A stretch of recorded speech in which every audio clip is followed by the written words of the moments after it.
নমস্কার বন্ধুগণ, লিনাক্সে নিয়মিত ফাইল নিয়ে কাজের উপর এই কথ্য টিউটোরিয়ালে আপনাদের স্বাগত। লিনাক্সে ফাইল এবং ডিরেক্টরি একসাথে ফাইল সিস্টেম তৈরি করে। পূর্ববর্তী টিউটোরিয়ালে ইতিমধ্যেই আমরা দেখেছি কিভাবে ডিরেক্টরি নিয়ে কাজ করতে হয়। আপনি এই ওয়েবসাইটে সেই টিউটোরিয়ালটি পাবেন। এই টিউটোরিয়ালে আমরা শিখব কিভাবে নিয়মিত ফাইল নিয়ে কাজ করতে হয়। আমরা ইতিমধ্যেই অন্য একটি টিউটোরিয়ালে দেখেছি কিভাবে একটি ফাইল তৈরি করতে cat কমান্ডের ব্যবহার করা যায়। বিস্তারিত জানার জন্য এই ওয়েবসাইটটি দেখুন। এখন জেনে নেওয়া যাক কিভাবে এক জায়গা থেকে অন্য জায়গায় ফাইল কপি বা প্রতিলিপি করা যায়। এর জন্য আমাদের cp কমান্ড আছে। দেখা যাক কিভাবে এই কমান্ড ব্যবহার করতে হয়। একটি একক ফাইল প্রতিলিপি করার জন্য লিখুন cp স্পেস এক বা একাধিক বিকল্প স্পেস মূল ফাইলের নাম স্পেস প্রতিলিপি হবার পর ফাইলের নাম। একসাথে একাধিক ফাইল প্রতিলিপি করার জন্য লিখুন cp স্পেস এক বা একাধিক বিকল্প যে ফাইলগুলি আমরা প্রতিলিপি করব সেগুলির নাম এবং ডিরেক্টরির নাম যার মধ্যে এই ফাইলগুলি কপি বা প্রতিলিপি করা হবে। এখন আমরা একটি টার্মিনাল খুলব। ইতিমধ্যেই আমাদের কাছে /home/anirban/arc তে test1 নামক একটি ফাইল আছে। test1 এ কি আছে দেখার জন্য লিখুন cat test1 এবং enter টিপুন। আমরা বর্তমানে test1 ফাইলের বিষয়বস্তু দেখতে পাচ্ছি। যদি আমরা অন্য ফাইল test2তে এটি প্রতিলিপি করতে চাই তাহলে আমাদের লিখতে হবে cp test1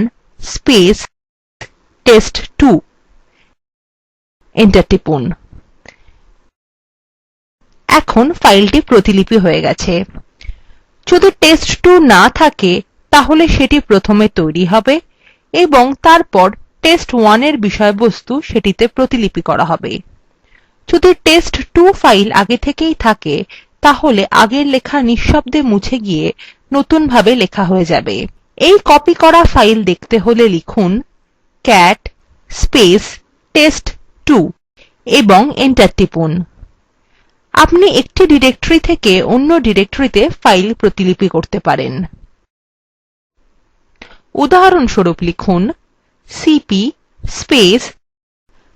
/home/anirban/arc/demo1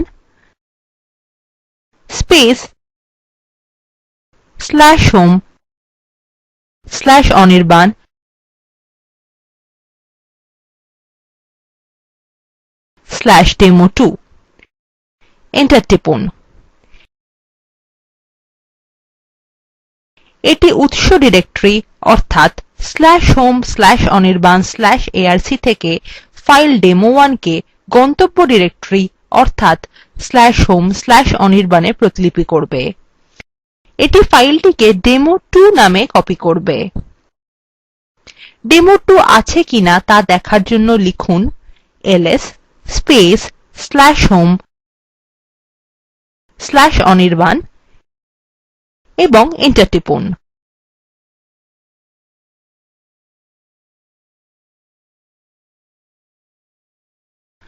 স্ক্রল করে উপরে যান।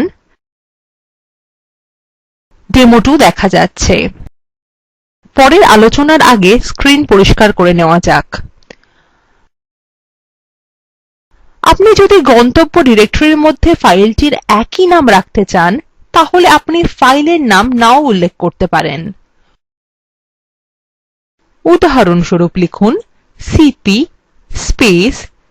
/home/anirban/arc/demo1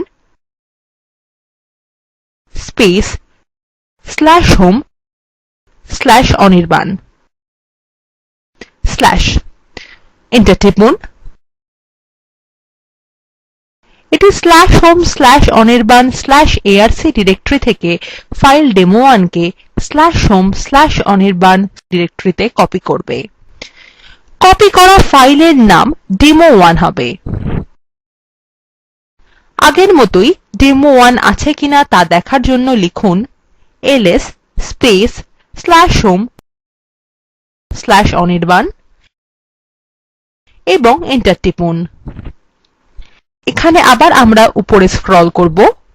আপনি এখানে demo1 ফাইল দেখতে পাচ্ছেন। পরবর্তী আলোচনার আগে আসুন screen মুছে ফেলি। এর আরেকটি উদাহরণ হল যদি আমরা একাধিক ফাইল কপি করতে চাই তাহলে আমাদের গন্তব্য ফাইলের নাম দিতে হবে না। আমি ধরে নিচ্ছি যে আমাদের হোম ডিরেক্টরিতে test1 test2 test3 নামক 3টি ফাইল আছে। এখন লিখুন cp test1 test2 test3 /home/anirban/testdir এবং enter টিপুন। এই কমান্ড ফাইলগুলির নাম পরিবর্তন না করে test1 test2 এবং test3 কে /home/anirban/testdir ডিরেক্টরিতে কপি করবে। ফাইলগুলি কপি হয়েছে কিনা তা দেখতে লিখুন ls /home/anirban/testdir এবং enter টিপুন। আপনি দেখতে পাচ্ছেন test1 test2 এবং test3 এই ডিরেক্টরির মধ্যে উপস্থিত আছে। cp কমান্ডের অনেক বিকল্প আছে। আমরা এইখানে তাদের মধ্যে শুধুমাত্র গুরুত্বপূর্ণগুলি দেখব। স্লাইডে ফিরে যাওয়া যাক। বিকল্পগুলির মধ্যে একটি গুরুত্বপূর্ণ বিকল্প হল -r। এটি একটি সম্পূর্ণ ডিরেক্টরি এবং তার ভিতরের সবকিছু একসাথে প্রতিলিপি করে। আসুন একটি উদাহরণ দেখা যাক। testdir ডিরেক্টরির সবকিছু test ডিরেক্টরিতে প্রতিলিপি করা যাক। তার জন্য লিখুন cp testdir/test এবং enter টিপুন। আপনি আউটপুট বার্তা থেকে বুঝতে পারছেন সাধারণত আমরা একটি ডিরেক্টরি ও তার ভিতরের সবকিছু শুধু cp কমান্ড দিয়ে প্রতিলিপি করতে পারি না, কিন্তু -r বিকল্প ব্যবহার করে আমরা সেটি করতে পারব। এখন লিখুন cp -r testdir test এবং enter টিপুন। এখন ফাইলগুলি কপি করা হয়ে গেছে। test ডিরেক্টরি আসলে তৈরি হয়েছে কিনা তা দেখার জন্য লিখুন ls এবং enter টিপুন। আপনি দেখতে পাচ্ছেন যে test ডিরেক্টরি উপস্থিত রয়েছে। আসুন screen মুছে ফেলা যাক। test ডিরেক্টরির ভিতরে কি আছে তা দেখতে লিখুন ls test এবং enter টিপুন। আপনি test ডিরেক্টরির ভিতরে বিষয়বস্তু দেখতে পাচ্ছেন। এখন আমরা স্লাইডে ফিরে যাব।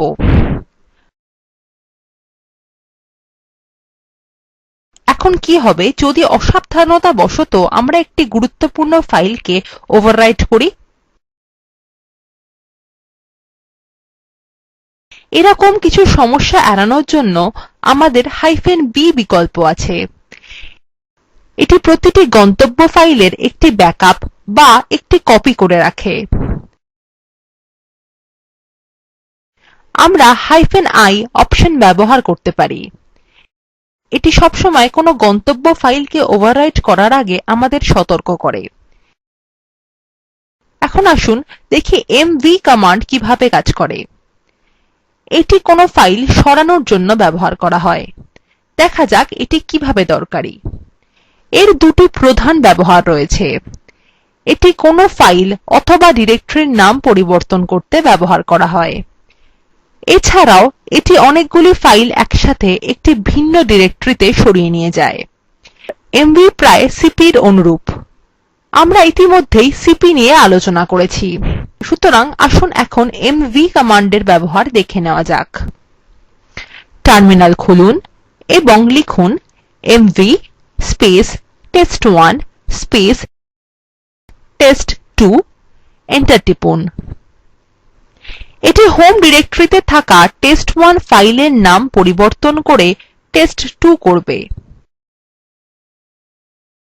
যদি test2 ইতিমধ্যেই থেকে থাকে তাহলে সেটি নিঃশব্দে ওভাররাইট হয়ে যাবে। আমরা যদি চাই ফাইলটি ওভাররাইট হবার আগে আমাদের সতর্কবার্তা জানাবে, তাহলে mv কমান্ডের সাথে -i বিকল্প ব্যবহার করতে হবে। ধরুন আমাদের কাছে অনির্বাণ নামক একটি ফাইল আছে। আমরা সেই ফাইলটির নাম বদলে test2 করতে চাই। লিখুন mv -i অনির্বাণ test2 এবং এন্টার টিপুন। আপনি দেখতে পাচ্ছেন একটি সতর্কবার্তা দেওয়া হয়েছে যাতে জিজ্ঞাসা করা হচ্ছে ফাইল test2 কে ওভাররাইট করা উচিত হবে কিনা। আমরা যদি y টিপি এবং তারপর এন্টার টিপি তাহলে ফাইল ওভাররাইট হয়ে যাবে। সিপির মতো আমরা mv কে একাধিক ফাইলের উপর ব্যবহার করতে পারি, কিন্তু সেক্ষেত্রে গন্তব্যস্থল একটি ডিরেক্টরি হতে হবে। পরের আলোচনার আগে স্ক্রিন মুছে ফেলা যাক। ধরুন আমাদের হোম ডিরেক্টরিতে তিনটি ফাইল abc.txt pop.txt এবং push.txt আছে। তাদের উপস্থিতি দেখার জন্য লিখুন ls এবং এন্টার টিপুন।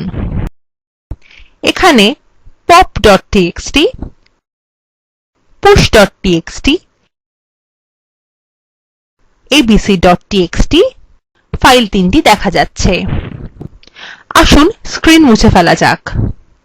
আমরা এখন এই তিনটি ফাইলকে testdir নামক একটি ডিরেক্টরিতে সরাতে চাই।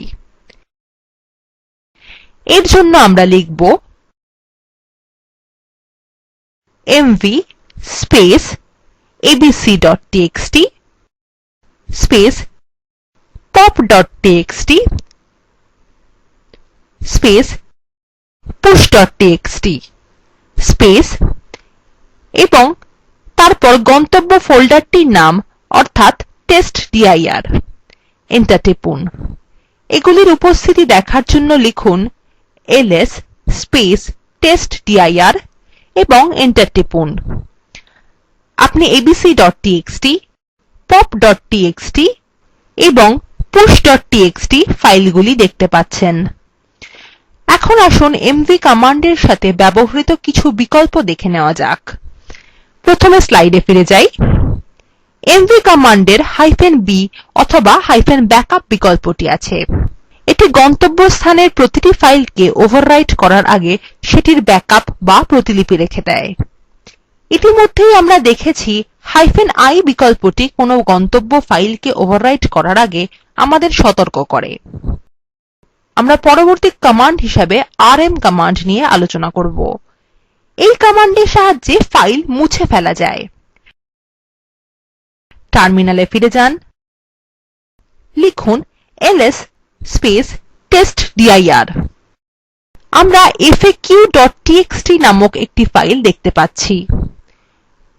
ধরুন আমরা এটিকে মুছে ফেলতে চাই। এর জন্য আমরা লিখব rm testdir/faq.txt এবং এন্টার টিপুন। এই কমান্ডের সাহায্যে faq.txt ফাইলকে testdir ডিরেক্টরি থেকে মুছে ফেলা যাবে। এই ফাইলটা আসলে মুছে গেছে কিনা তা দেখতে আমাদের আবার লিখতে হবে ls testdir এবং এন্টার টিপুন। এখন ফাইল faq.txt দেখতে পাওয়া যাচ্ছে না। আপনি rm কমান্ড একাধিক ফাইলের উপরেও প্রয়োগ করতে পারেন। testdir ডিরেক্টরিতে দুটি ফাইল উপস্থিত রয়েছে, abc2 এবং abc1। ধরুন আপনি abc1 এবং abc2 ফাইল দুটিকে একসাথে মুছে ফেলতে চান। এর জন্য লিখুন rm testdir/abc1 testdir/abc2 এবং enter টিপুন। এই কমান্ড testdir ডিরেক্টরি থেকে ফাইল abc1 এবং abc2 কে মুছে ফেলবে। এই ফাইল দুটি মুছে গেছে কিনা তা পরীক্ষা করার জন্য লিখুন ls testdir। আপনি abc1 এবং abc2 ফাইল দুটিকে আর দেখতে পাচ্ছেন না। পরবর্তী আলোচনার আগে স্ক্রিন পরিষ্কার করে নিন। এখন স্লাইডে ফিরে যাওয়া যাক। এতক্ষণের আলোচনার সারসংক্ষেপ করা যাক। একটি ফাইল মুছে ফেলার জন্য rm এবং তারপর ফাইলের নাম লিখতে হবে। একাধিক ফাইল মুছে ফেলতে লিখতে হবে rm এবং একাধিক ফাইলের নাম যেগুলি আমরা মুছে ফেলতে চাই। এখন আসুন rm কমান্ডের বিকল্প দেখা যাক। কখনো কখনো একটি ফাইলকে পুনরায় লেখা বা মুছে ফেলা যায় না। সেক্ষেত্রে rm ব্যবহার করে ফাইলটিকে মুছে ফেলা যায় না। এক্ষেত্রে আমরা -f বিকল্পটি ব্যবহার করব, যার দ্বারা একটি ফাইলকে বলপূর্বক মুছে ফেলা হবে। অপর একটি সাধারণ বিকল্প হল -r বিকল্প। আসুন দেখি কোথায় এই বিকল্পগুলি কাজে লাগে। টার্মিনালে ফিরে যাওয়া যাক। সাধারণত rm কমান্ড ডিরেক্টরি মুছে ফেলার জন্য ব্যবহার করা হয় না। তার জন্য আমাদের কাছে rmdir কমান্ড আছে। কিন্তু সাধারণত rmdir কমান্ড শুধুমাত্র খালি ডিরেক্টরিকে মুছে ফেলতে পারে।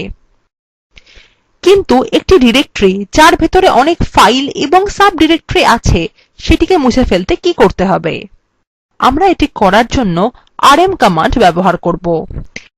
লিখুন rm তারপর যে ডিরেক্টরি আমরা মুছে ফেলতে চাই অর্থাৎ testdir এবং enter টিপুন। আউটপুট বার্তা থেকে জানা যাচ্ছে যে আমরা rm ব্যবহার করে ডিরেক্টরি testdir মুছে ফেলতে পারব না। কিন্তু যদি আমরা -r এবং -f বিকল্পটিকে একত্রিত করি তাহলে আমরা এটিকে করতে পারব। লিখুন rm rf testdir এবং তারপর enter টিপুন। এখন testdir ডিরেক্টরিটি সফলভাবে মুছে ফেলা হয়েছে। এবার পরের কমান্ড আলোচনার জন্য স্লাইডে ফিরে যাওয়া যাক। cmp command.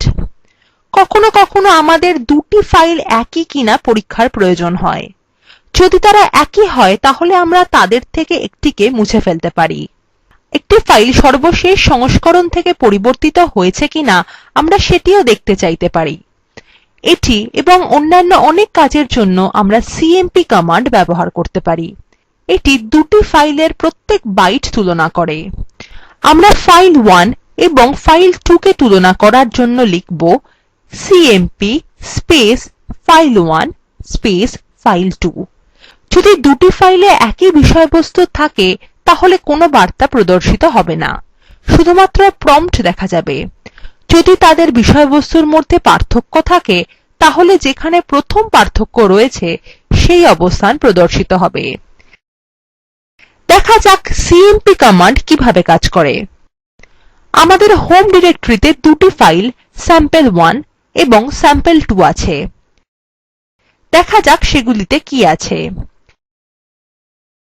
লিখুন cat sample1 এবং enter টিপুন। এতে লেখা রয়েছে this is a linux file to test the cmp command। অন্য ফাইল sample2 তে কি লেখা আছে তা দেখার জন্য লিখুন cat sample2 এবং enter টিপুন। এতে লেখা রয়েছে this is a unix file to test the cmp command। এখন আমরা এই দুটি ফাইলে cmp command প্রয়োগ করব। লিখুন cmp sample1 sample2 এবং enter টিপুন। দেখুন দুটি ফাইল sample1 এবং sample2 এর মধ্যে প্রথম পার্থক্যটি প্রদর্শিত হচ্ছে। পরবর্তী আলোচনার আগে স্ক্রিন পরিষ্কার করে নেওয়া যাক। আমাদের পরবর্তী কমান্ড হল wc কমান্ড। এই কমান্ড একটি ফাইলের অক্ষর, শব্দ এবং লাইনের সংখ্যা গণনা করার জন্য ব্যবহার করা হয়।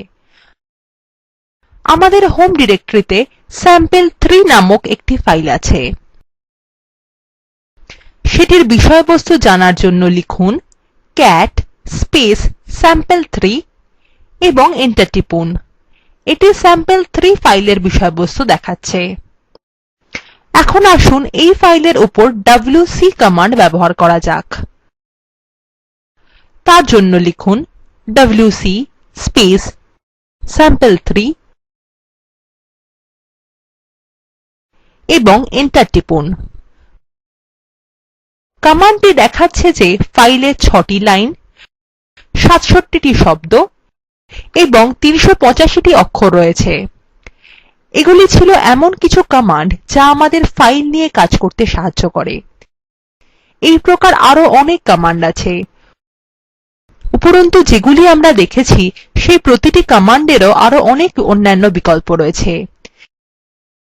এই কমান্ডগুলি নিয়ে বিস্তারিত জানতে আপনি man কমান্ড ব্যবহার করুন। এখানেই আমাদের এই টিউটোরিয়ালটি সমাপ্ত হল। Spoken tutorial talk to a teacher প্রকল্পের অংশবিশেষ যা ভারত সরকারের আইসিটি mhrd এর ন্যাশনাল মিশন অন এডুকেশন দ্বারা সমর্থিত। এই বিষয়ে বিস্তারিত তথ্য এই লিঙ্কে প্রাপ্তিসাধ্য http://spokentutorial.org/nmeict-intro। রাধা এই টিউটোরিয়ালটি অনুবাদ এবং অন্তরা সেটি রেকর্ড করেছেন। এই টিউটোরিয়ালে অংশগ্রহণ করার জন্য ধন্যবাদ।